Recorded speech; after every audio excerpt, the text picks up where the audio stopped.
Good morning again. As Dr. Davis, he said was I was going to say, and said Dr. Davis is not doing an exam this morning, so you can come up, and he's not going to call on you to answer the age-old question. So we're going to get this great program started this morning, and again, welcome for those who are visitors, welcome to the historic campus of Clark Atlanta University, and welcome to the 75th anniversary celebration of the School of Business Administration. You know, 75 also means this is a diamond jubilee.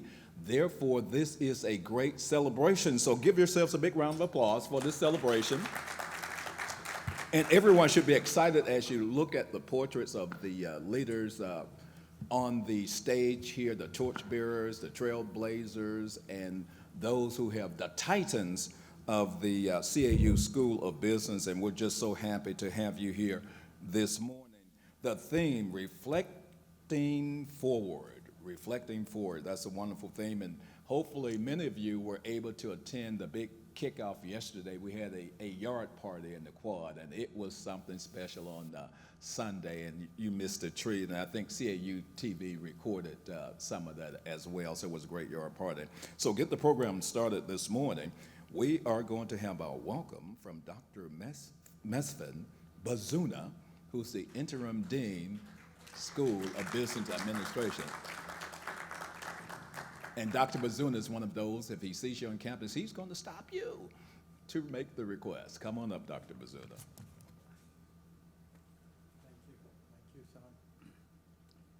Thank you, Sam.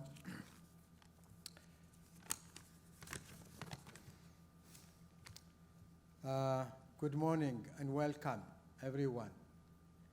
I'm Mesfin Bazuna, Interim Dean of the School of Business. I think I met most of you this morning. On behalf of our President George French, Provost Sylvanus Odoka, faculty and staff of the School of Business, let me say thank you for coming to help us celebrate the 75th anniversary of our School of Business. We know how busy each one of you are, especially this time of the year. So we are grateful of your presence and your participation. Today, we are not only observing the rich history of the business school, which was established in 1946, but also want to reflect forward and envision the future for even better tomorrow for our coming generations. It is only appropriate then that the theme, reflecting forward, was selected for our celebration. This week is the height of a year-long celebration, a lot of work, as we gather for what we call the L45 Summit, inspired by the historic 1945 Conference of Black institutions and business leaders who met to discuss trends, opportunities, and collaborative initiatives. And most, if not all, of the original 17 schools are represented here today. At least we hope so. So today is a special day as we reflect forward, and thank you again for your participation. So we hope not only we will talk about our school, but hopefully we'll also learn a little bit more about your own school as you participate throughout the day. So thank you again for participating, for coming. We are very happy. Thank you.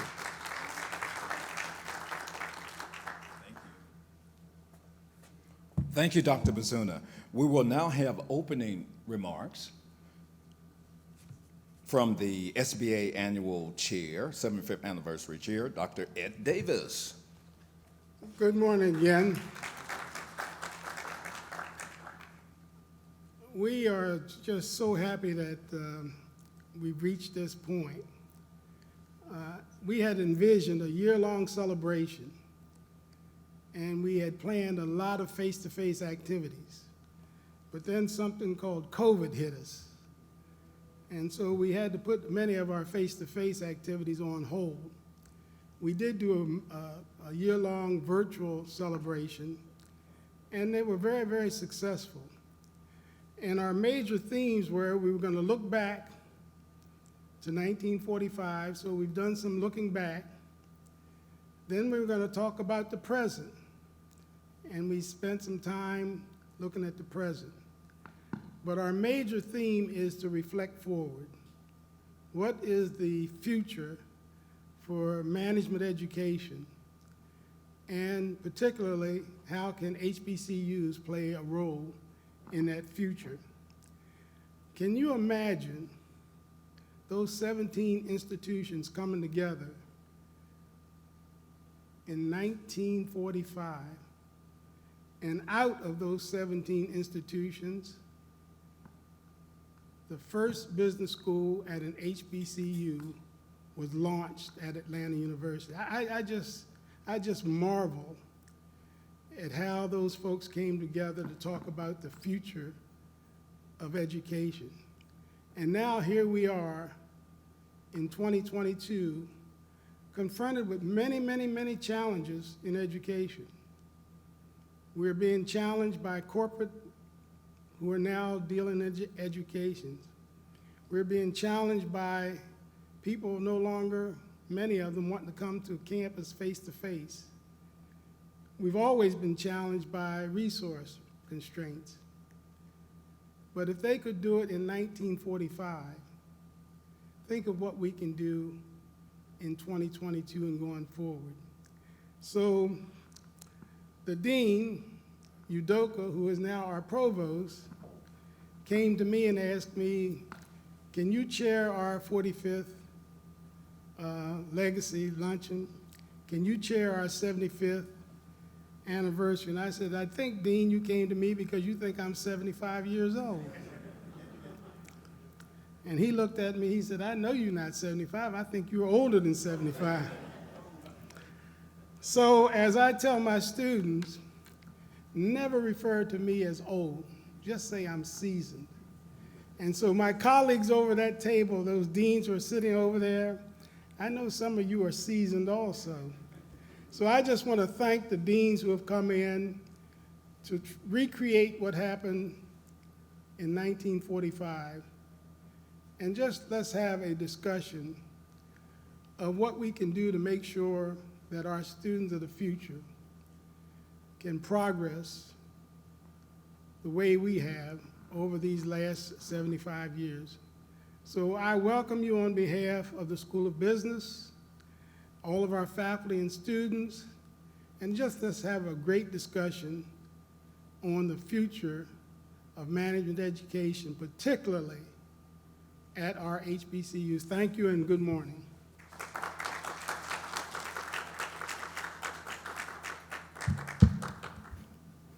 Thank you. Let's give another round of applause to the seasoned chair of the SBA annual, or the SBA anniversary.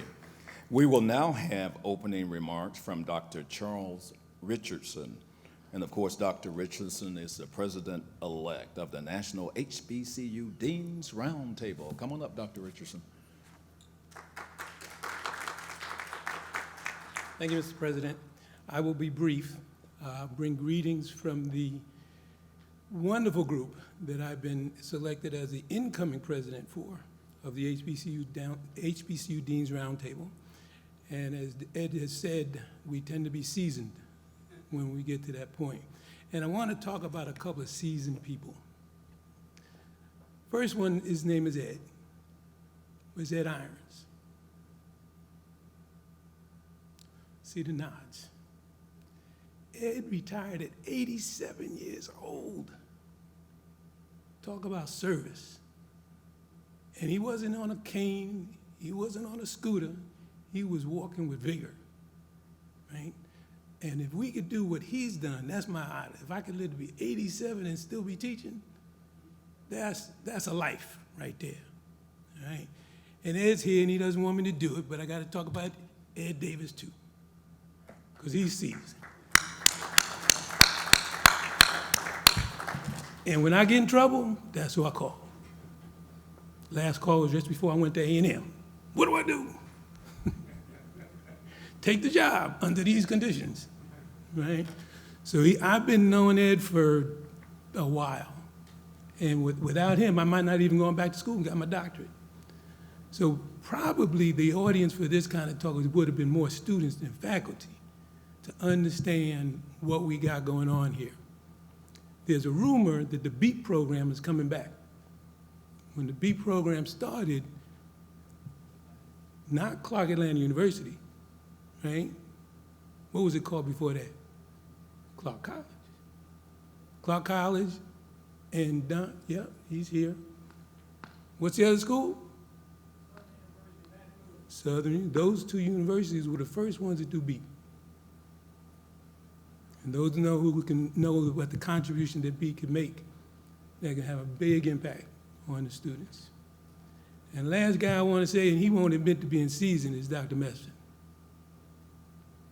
Because Dr. Mesfin has run the only HBCU program for Yali, the only HBCU, every year that Yali has been done. And if you want to get around some sharp people, be around here this summer when the Yali people are here. First year, there were 50,000 people applied. They picked 500. Do the math, that's 1%. I haven't been in the top 1% anything, except maybe being late. So with that, I will close. Thank you, Ed, for all that you've done. Thank you, Mesfin, for all that you've done. And thank all of you, my colleagues, who were here when I started. And a lot of us started together, and we're still going strong. So thank you very much, and great success.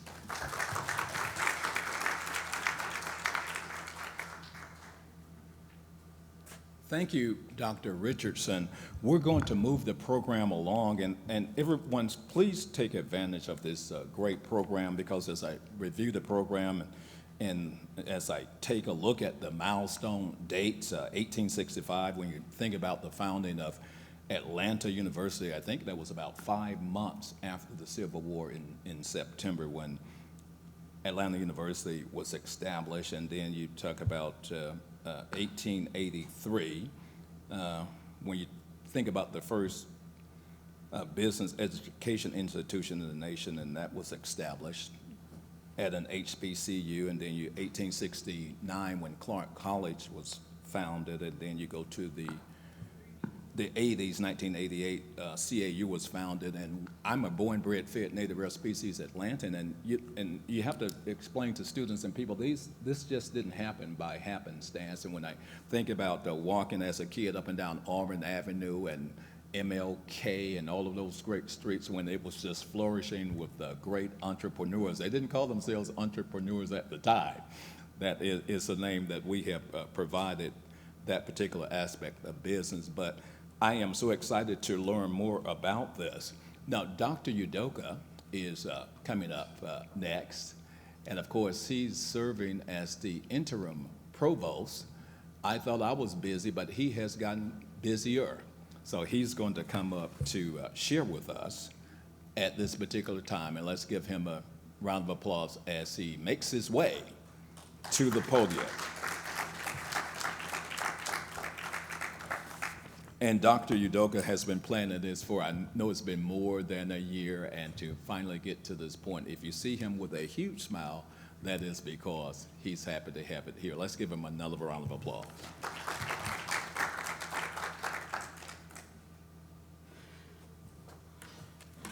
Thank you so much, Sam. Good morning. Good morning. How's everybody doing this morning? I am so happy to be here. It's good to be alive. I am delighted to see every one of you here this morning. And I am always happy to be in company of friends and great minds. And that is who is gathered here this morning. Thank you all for being here. I look around the room and I see friendly faces. I see our sponsors. I see my fellow deans. and even the seasoned ones are here. So I am so delighted to be here. I'm going to try to be brief because we have much to talk about together today. So I am hopeful that we will spend some time to have conversations about where we go as a group, as a people, as a business school residing in HBCUs. My name is Silvanus Udoka. I serve as the Provost and Senior Vice President for Academic Affairs in the interim. Today marks the 80th calendar day since I was kind of forced into this position. I accepted, and I'm delighted to serve. You see, this gathering is so important. As Sam mentioned in the introduction, I am so happy that we are here finally, because Dr. Ed Davis mentioned the planning. It's been 2 years of planning and execution to finally get here. So I'm happy that we made it here. Today, Clark Atlanta University School of Business Administration is officially celebrating a series of culminating activities for this year-long celebration that we've had for the 75th anniversary of its founding, of what was the Atlanta University Graduate School of Business. We started this process looking at, we count each of these years, and as we looked at the history of this school, again, most of it you've heard already, I'll repeat some of them. So much has happened. In October of 1945, there was a gathering on this campus, and I'll talk a bit more about it, of a group of individuals like yourselves who had the forethought to see how we could have graduate education for people of African descent. And I've shared this with my colleagues over time. The way things happened at that time, it was, I can't imagine having a discussion in 45 and in 1946 the school was established. Could we do things like that today? Is it possible to do things like that today? That we could move that fast to get things done. So we have this L45 summit, which is inspired by the historic 1945 gathering focused on business education at historically black colleges and universities. This summit brought together leaders and educators to discuss and enact ideas to advance minority-focused business education. So in 1945, the founding institution of Clark Atlanta University brought corporate, civic, and government leaders together with HBCU business educators around the country for a landmark business conference. This conference was held October 19th and 20th, 1945. The highlight of the event was a presentation of a national survey report conducted by Atlanta University in collaboration with 20 HBCUs. The report, which followed on black businesses and business education at HBCUs, was made possible by a grant from the General Education Board, which was later the Rockefeller Foundation, with the project support from the National Urban League. The data and recommendations that emerged from the conference accelerated efforts at many of the institutions that attended. Subsequently, several institutions became the nation's first HBCUs to develop business schools for African Americans. Among these pioneers was the Atlanta University, which in 1946 established what is now known as Clark Atlanta University School of Business Administration. The historic 1945 Business Conference in Atlanta played a significant role in shaping business education for African Americans. and serves as a steering example of HBCU collaboration, which is what we want to reignite. That would be collaboration for minority empowerment, economic development, and this is the spirit of this gathering. So today we gather to recognize our historic role in that 1945 business conference. We gather as a reunion to celebrate the HBCUs that participated in that business conference. And we gather to explore ways that we as HBCUs can maybe improve something like our national rankings. We want to explore the feasibility of maybe a national multimedia awareness for all of us, for all HBCUs, so that we can all progress together. And my challenge to all of us is that if we could have these visionaries step up at the time that they did and envision this, what can we do today? What can we do today?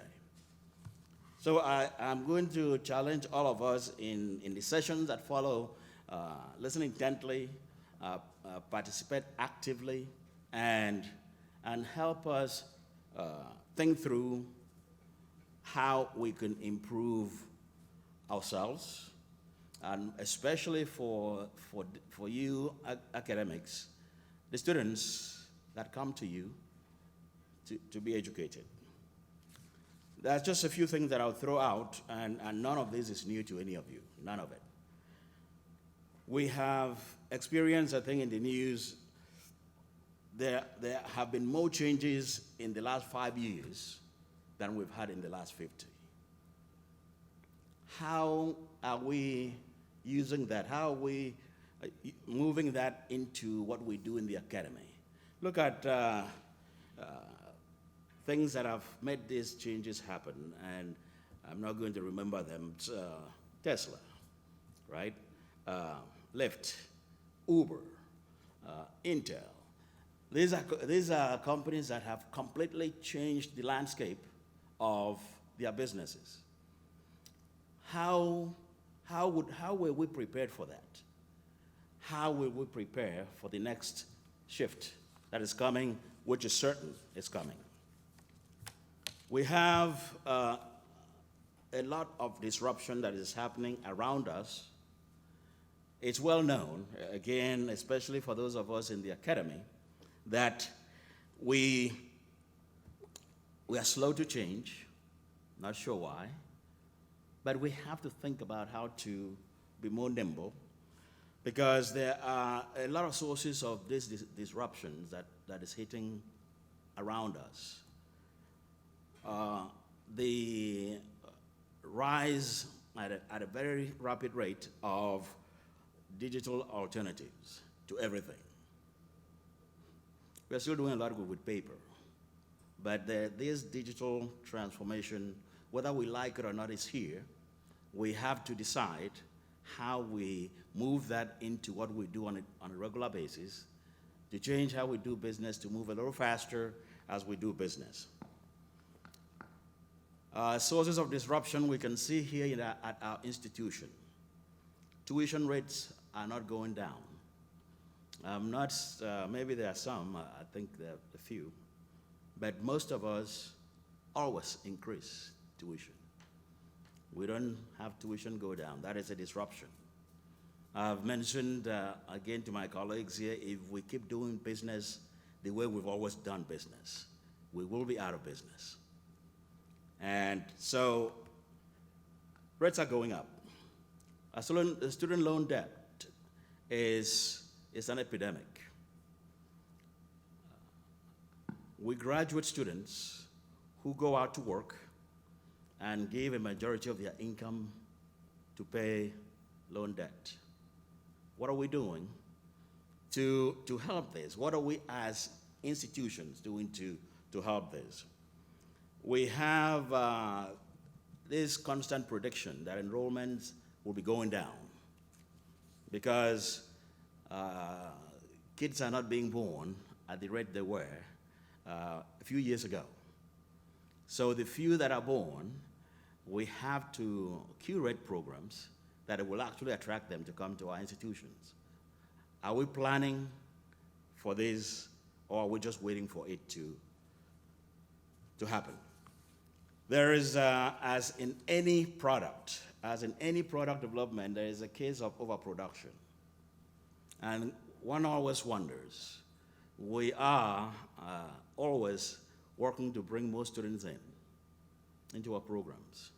Let's take the MBA. Do we have an overproduction of MBA? That's a question. I don't know. So these are just things to think about as we begin to think of the future, because we have done this set of activities to help us again reflect forward. One thing that I've always said, again, that case of maybe not being in business for long, is that there is a growing number of companies that no longer require college degrees for good jobs. That used to happen some time ago. We had the middle class, we had the blue-collar workforce. That's not what I'm talking about. A lot of companies are now setting up shop and teaching people what they want to teach. Growing number. I can mention some. Google has one. I know we are affiliated with one. Meta has one. IBM has one. And a whole host of them. I think Bank of America, I just listed some here. Ernst & Young.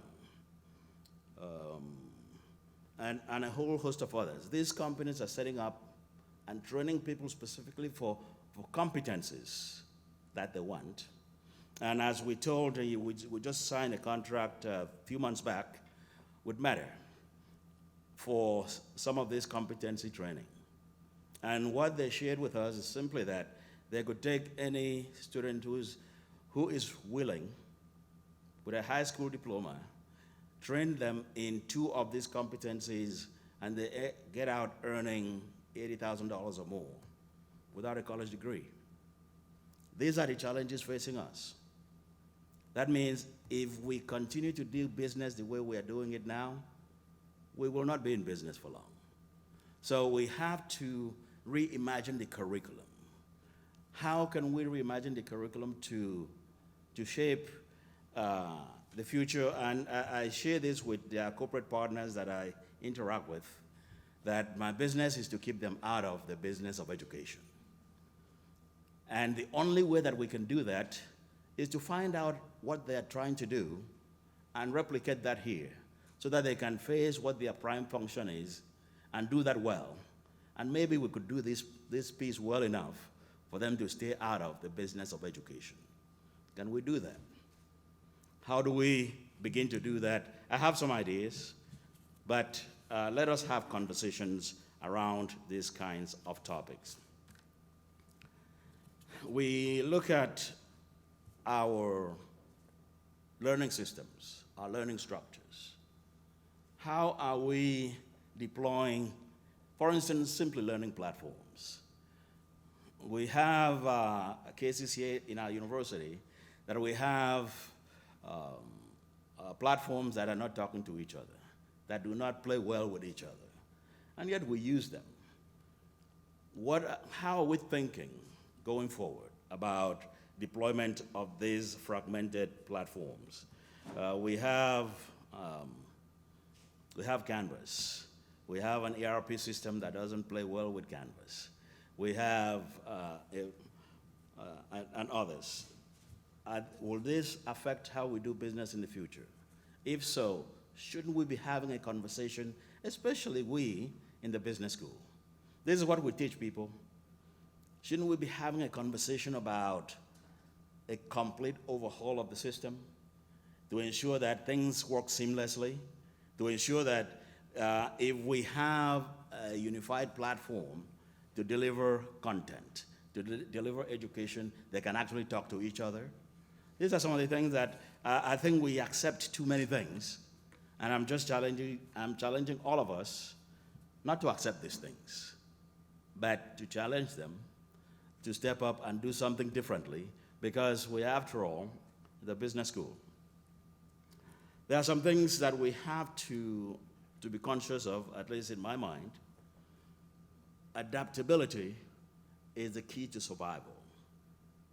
And we have to look at the system, the structures, the operational structures that we have. And then within our system, within our university, I speak a lot about entrepreneurism. There are pockets of entrepreneurism around the institution, around your various institutions. How do we exploit those pockets? How do we bring in others to feel the way we do about entrepreneurism?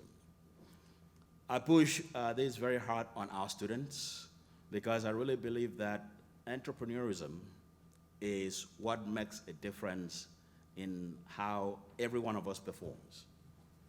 Because what is the difference? If you're an entrepreneur, you are constantly looking for ways to innovate, ways to be creative, to make sure that you're doing it the best possible way at the least cost.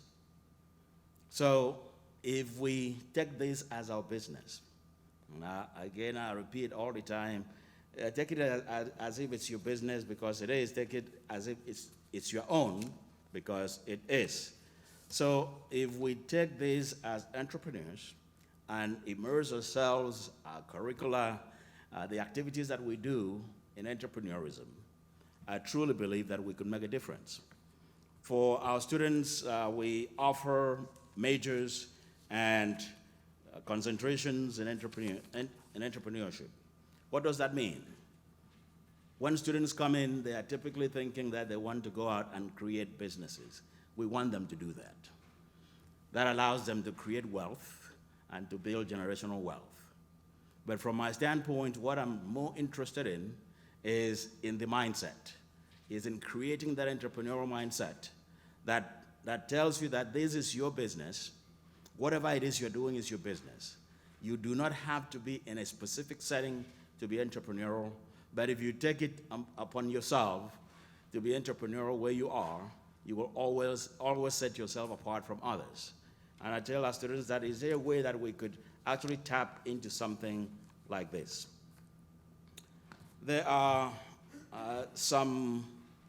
along this line, some 4 social arrangements, if you wish, that exist. Again, nothing new to any of us.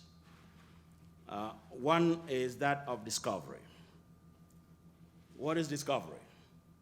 We discover things on a regular basis. These are those interactions that trigger novel ideas. The question is, what do you do with those novel ideas when triggered? That would be new insights, learnings that could lead to an adaptation, a way that we do things differently, a way that we do things more efficiently. So when we arrive at discovery, what do we do with it?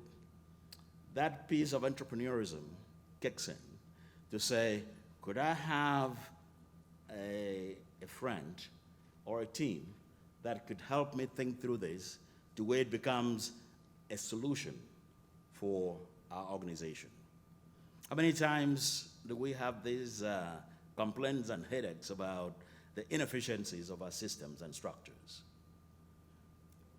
The only reason that we have those anxieties is that we have probably discovered that it could be done better.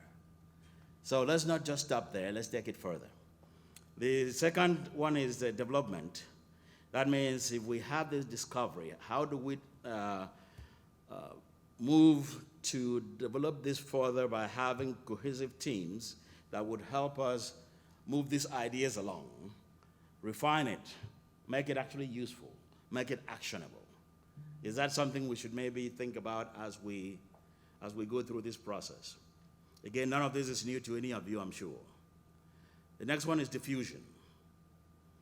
And diffusion happens in many ways.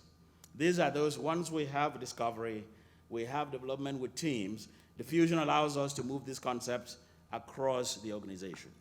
That means if we can figure this out in the business school, can we maybe pull the School of Education and pull the next school to make these ideas start to bleed through the system so that we begin to have a better working organization. The last one in this arrangement is disruption. And disruption, as we know, happens, whether we like it or not. The question for us today is, do you want to disrupt yourself or wait to be disrupted? Because it's going to happen. In the academy, disruption is happening when we have all these corporate entities teaching high school kids how to do exactly what they want done and paying them as much as we pay our MBAs or our PhDs. That is disruption. Can we find ways to disrupt ourselves before we get disrupted? Let me close by saying that the idea of innovation, creativity, entrepreneurship are things that I believe are a way forward for business education.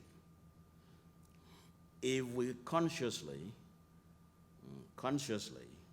intentionally incorporate innovation, creativity, and entrepreneurship into every aspect of what we do in business education, I think we will build a better world for the future, because that is really how, I think in my mind, that's the only way we can make a difference going forward. So let's have a conversation, and I have a whole lot of things. These are, as I share, these are random thoughts that are put together. It doesn't have to be coherent. It's not intended to be coherent. It's intended to evoke thoughts on your part so that we can, throughout today, have a conversation around how we go forward. Because if these, I think it was 17 schools, could get together in 1945 to envision what we enjoy today, and they did not have 1/10 of the resources we have here today. Imagine what could happen if we pull ourselves together, pull our resources together, pull the incredible intellect that we have in this room together, what we can do for the future generation coming behind us. Thank you all so much. I really appreciate it.